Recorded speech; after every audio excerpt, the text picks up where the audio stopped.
안녕하십니까, 홍타코입니다. 촬영일 기준으로 구독자가 550명이 되었습니다. 이 자리를 빌어서 진짜 감사합니다. 이게 올라가는 게 너무 신기해가지고 제가 주말 동안 계속 봤다 안 봤다가 막 이렇게 반복을 좀 했는데, 구독자가 올라가니까 너무 좀 마음이 진정이 잘 안 되는 것 같습니다. 부족한 영상임에도 불구하고 계속 이렇게 댓글 달아주시고 좋아요도 엄청 많이 눌러주셨더라고요.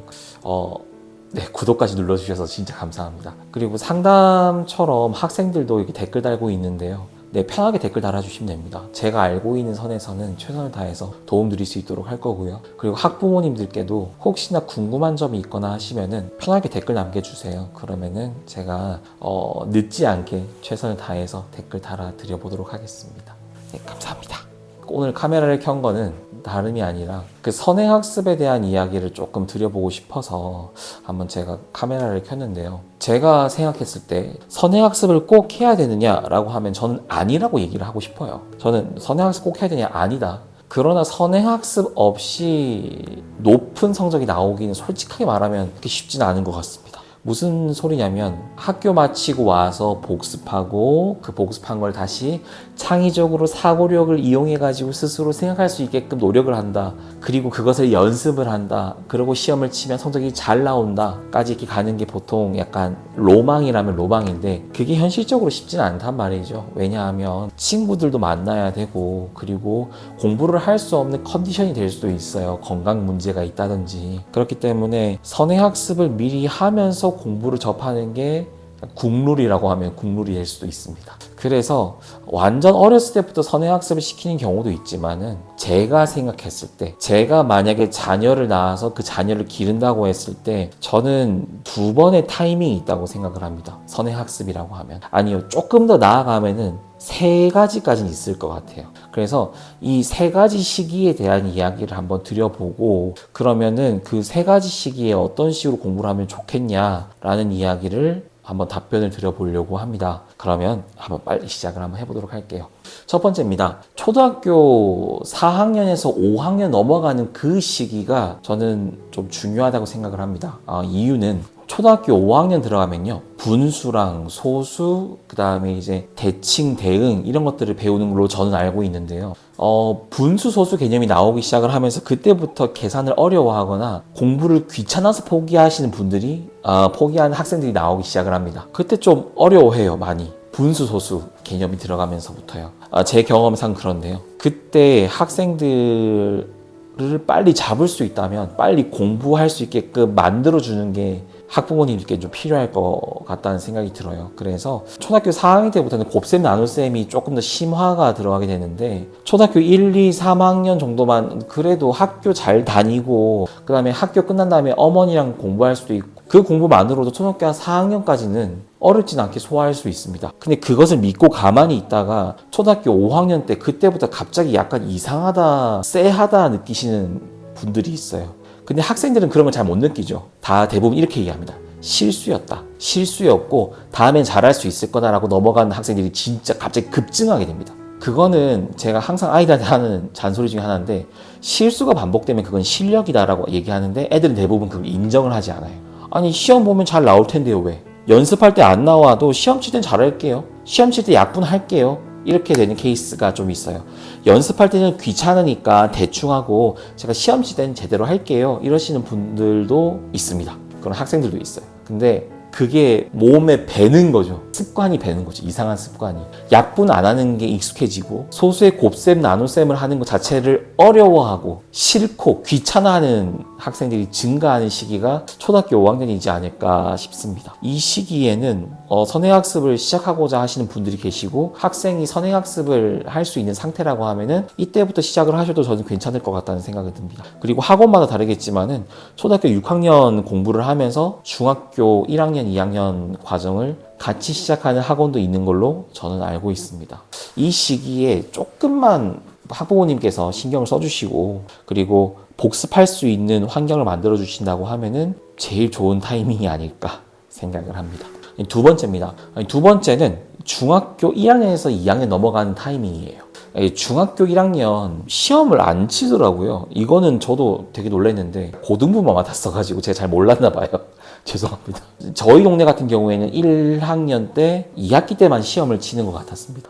그래서 중학교 1학년 1학기 때 애들이 놀아버리더라고요. 시험을 안 치니까 공부를 안 해버립니다. 시험을 안 치고 아이들에게 자유를 주는 것만이 능사는 아니구나. 어느 정도 틀을 갖춰놓고 그 틀 안에서 공부를 할 수 있게끔 만들어주는 게 맞구나 라는 생각이 들어서 저는 중학교 1학년 때 시간이 좀 많다 싶으면은 그때부터 좀 중학교 2학년과 3학년 과정을 좀 공부를 하면 좋지 않을까라는 생각을 조심스럽게 해봅니다. 중학교 2학년과 중학교 3학년은요 연관성이 좀 많이 있긴 해요. 그 유리수 정수의 덧셈, 뺄셈, 곱셈, 나눗셈을 배우시게 되는데 그때 잘 잡아놓으면은 특히 2학년 1학기 때 연산, 중3은 고1, 고2까지도 좀 편할 수가 있어요. 기초적인 겁니다. 정말 기초를 닦을 수 있는 몇 안 되는 시간 중에 하나가 중학교 1학년 때라고 보시면 돼요. 제일 좋은 타이밍은 중학교 1학년 올라오기 직전에 겨울부터 초등학교 6학년부터 시작을 하면 좋겠지만은 초등학교 6학년 겨울방학부터 해가지고 중학교 1학년 넘어가는 그 시간 있잖아요. 그때부터 공부 습관을 딱 잡아놓는 게 좋아요. 애가 시험을 치든 안 치든 그건 상관하지 마시고 시간이 많다는 거는 그만큼 준비할 수 있는 시간이 많다는 거잖아요. 그러니까 공부에 욕심내는 분들은 매우 많이 시킵니다. 이때. 그래서 이때 격차가 좀 많이 딱 벌어진다? 이 격차가 딱 벌어져가지고 그게 쭉 간다는 느낌이에요. 고등학교 3학년 때까지. 시간이 많다는 것은 많은 것을 정비할 수 있다. 우리 학생이, 여러분 자녀분들이, 혹은 내가 이게 좀 약한데 이거를 좀 고쳐야 되겠다라고 할 수 있는 몇 안 되는 시간 중에 하나가 중학교 1학년 때 이지 않을까 싶습니다. 그때 좀 계산력을 좀 올릴 수 있는 연습을 하시면 좀 많이 좋을 것 같아요. 제 생각에는. 그리고 아까 두 번째까지만 얘기하려고 하다가 세 번째를 추가시켰는데 이 세 번째가 지난번 영상에 올려드렸던 이렇게 하면 되나? 예. 지난번 영상에 올려드렸던 중3 시기입니다. 중3에서 고1 올라가는 딱 그 타이밍. 어차피 원서 쓰느라 시험이 11월 달이실 거예요. 중학교 3학년들은. 그 공부 분량도 적고요. 시험 범위도 굉장히 적고 제가 지난번 영상에도 말씀드렸지만 10월부터 2월까지 5개월 동안은 고등학교 공부를 마칠 수 있는 정말 천금 같은 기회란 말이죠. 그러니까 이 기회가 선행학습을 하시기에 굉장히 좋다. 타이밍상으로 굉장히 우수하다라고 말씀을 드릴 수 있을 것 같아요. 자, 그러면 시기에 대해서 제가 말씀을 드렸잖아요. 시기. 그런데 선행학습 딱 이 시기가 됐다고 해서 당장 이 영상 보시고 우리 애가 초등학교 5학년이네 오케이 바로 시작하자 이런 느낌이시면 안 됩니다. 이 선행학습 이 잘못 시작을 하시면 진짜 안 되는 게 공부할 습관도 안 돼 있는데 공부를 해야 될 이유도 모르는 학생들이고 공부를 왜 해야 되는지 모르는 학생들이 지금 여러분들 이 영상 보고 있는 여러분들이 될 수도 있고 학부모님이라면 저기 멀리 누워가지고 휴대폰 보고 있는 애가 내 자녀잖아요 대부분. 그러면은 갑자기 휴대폰 빡 뺏어가지고 막 야 너 지금부터 공부해야 돼 요렇게 시작을 하시면 안 되고요. 공부할 습관부터 공부를 왜 해야 되는지 부모님이랑 이야기를 해보기도 하고요. 진지하게도 이야기를 해봐야 돼요. 야 너 공부하는데 공부 괜찮냐? 대부분 남자애들은 그럴 거예요. 예 괜찮아요. 괜찮아요. 근데 그게 아니라 좀 진지하게 너 수학 공부할 때 좀 어때? 영어 공부할 때 좀 어때? 책 읽을 때 좀 어때? 부모님이랑 얘기를 좀 해보면서 내 아이는 아직까지 책상에 앉는 게 어렵구나. 내 아이는 아직까지 휴대폰을 끊는 게 되게 어렵구나.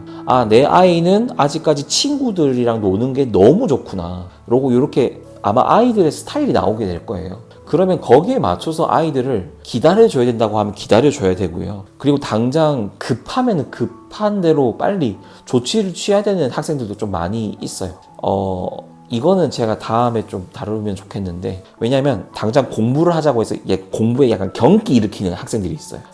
공부를 왜 하냐고 갑자기 왜 공부시키냐고 막 이런 학생들이 있단 말이죠. 부모님한테 욕하기도 하고 막 좀 인성적으로 케어가 필요한 학생들한테는 공부보다는 치료를 받게 하는 게 훨씬 더 나을 것 같다는 생각이 듭니다. 요즘은 그래요. 공부를 시키다 보면 더 애가 이상해질 가능성이 높거든요. 그때는 치료가 맞겠죠. 근데 그게 아니라 하기 싫은데 귀찮은데 공부 또 해야 돼 약간 요런 느낌이라고 하면은 부모님이 그때부터는 싸워줘야 됩니다. 싸우라는 게 애들이랑 머리채 잡고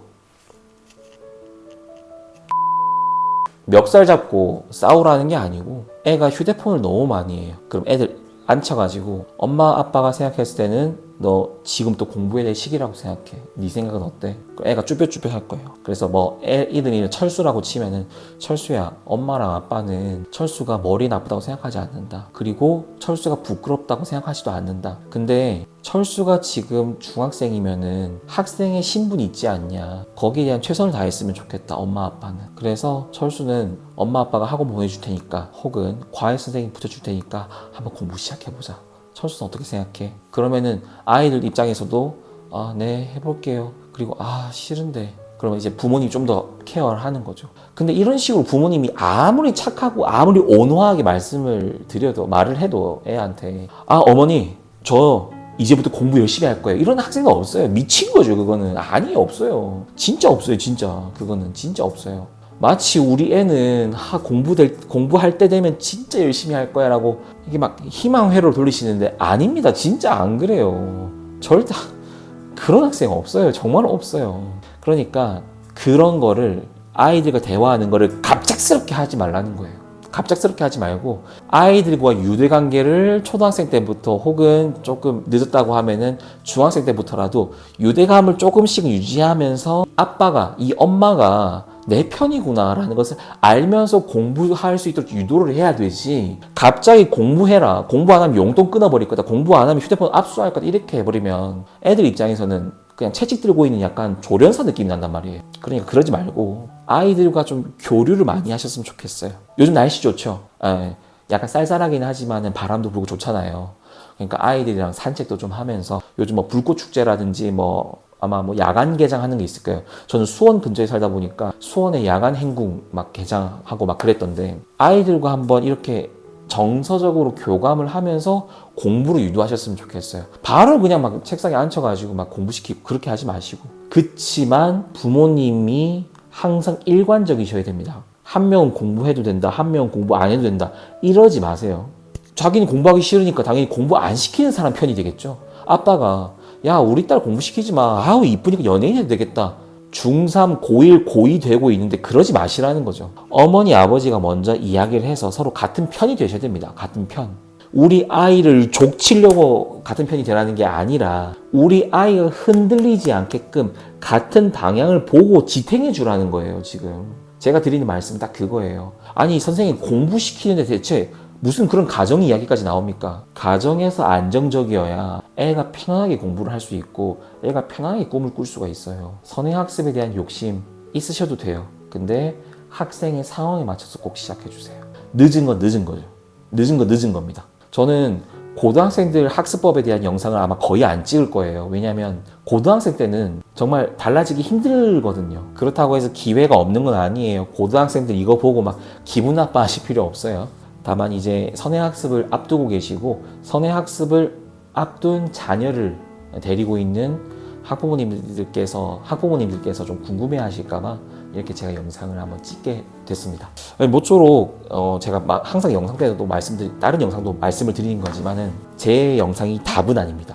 정답은 아니에요. 그 학생에 맞춰서 그리고 집안 형편에 맞춰서 올바른 학습 습관을 가져서 미래를 꿈꿀 수 있기를 진짜 진심으로 응원하겠습니다. 영상 봐주셔서 감사합니다.